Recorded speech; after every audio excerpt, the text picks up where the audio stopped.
Welcome back then to our end of season reviews, and we're once again down at the Five Rivers. And if you're watching on YouTube, we've made a substitution, but hopefully if you're listening along on the podcast, it will seem seamless. Clive joins me alongside me downstairs in the basement. But if you also want to listen to the rest of the show, the bumper edition, click in the card above our heads, or you can download in the most audio platforms below the show. But for the rest of people watching on YouTube, you can watch our bite-sized reviews. And we'll be taking your clips and a lot of questions in this second half of this show from some familiar faces that we spoke to over this season. And once again, this episode is sponsored by OneFootball.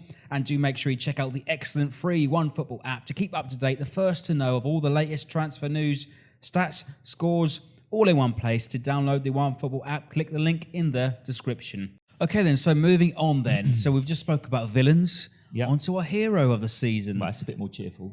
Absolutely. So we'll start with negatives and go on to the positives, a bit like this season, really. So we've got a couple of more nominations from, again, a few familiar faces. The hero of the season for me has to be Ralph Hasenhuttl.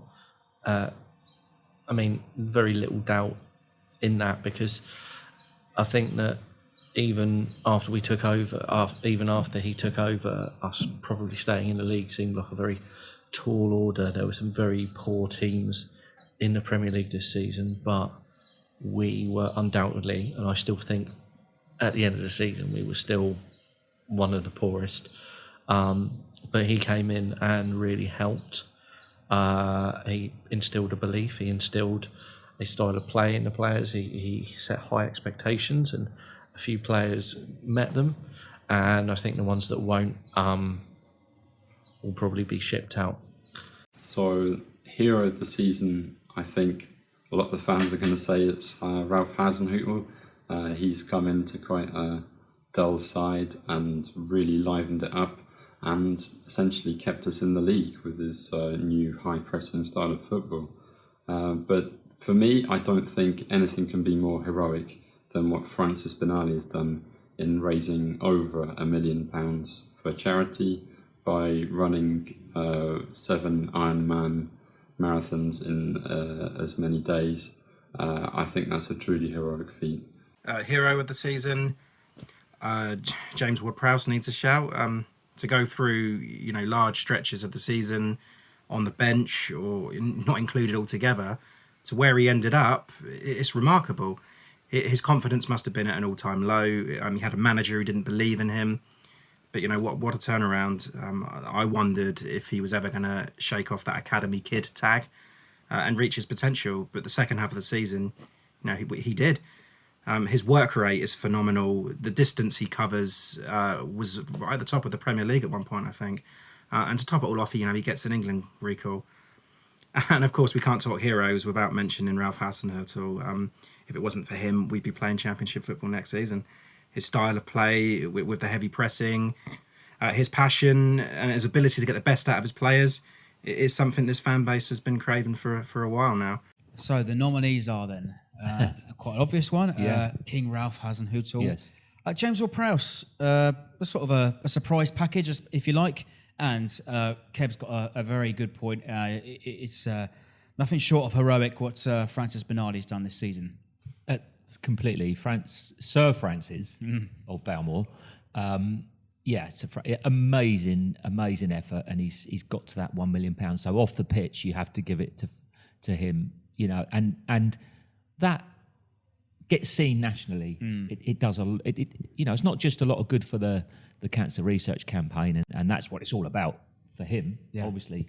But in the eyes of the nation, here is a man from Southampton doing something really, really positive, and I hope he gets honoured for it in the new year. That's all I've got to say on the matter, really. And Ralph has done nothing short of heroic since he's turned this ship around. We were a bit like the Titanic around December time, and Ralph has come in, steered us away from the iceberg that is relegation. But James Ward-Prowse, another surprise name to throw in there. Let's talk about Ralph first, and there were still holes in that ship, Freddie. We were still leaking water, mate. And Ralph's made mistakes along the way. He's in a new league. Everybody forgets that. These guys, he's a fantastic German coach. Come into a completely different league, completely different set of circumstances, and he's learnt so much in such a short space of time. It was a gamble for him. His reputation was on the line. And, my God, if he'd seen the games leading up to when he started, he might have thought better of coming here. But Well, do you think he has second thoughts sitting in the stands at Wembley when he watched the team for the first time? was that the Tottenham Game, yeah. Tottenham game? I don't know, because once you're with football, I think once you say, right, and when you're as determined as Ralph, I think once you decide something, I'm going to go with this and I'm going to give it everything I've got, and I know that I can make it work. I think There's something inside you. I've been with it with football teams in the past. Oh, who should I play for next season, whatever. And you just say, right, this is for me. This is what I'm going to do. And you've got to stick with it. I think he relishes the challenge, Yes. doesn't he? Yeah. Okay, so I'm going to completely. put you on the spot then for just a moment. Do you have a fourth nominee in mind, or should we go with a three? No, I think that's pretty much, because you look at James Ward-Prowse, and he's come from a situation where you've been with the club for a number of years. You've been through the youth system. You've played 200 games, was it? Well over now, yeah. And you haven't really scored many, but you've performed admirably. You've got a lot of the fans saying he's useless, he'll never make it, he'll never do this. So for him to do what he's done in the last 6 months is heroic. And for me, his goal against Tottenham is the turning point. Okay.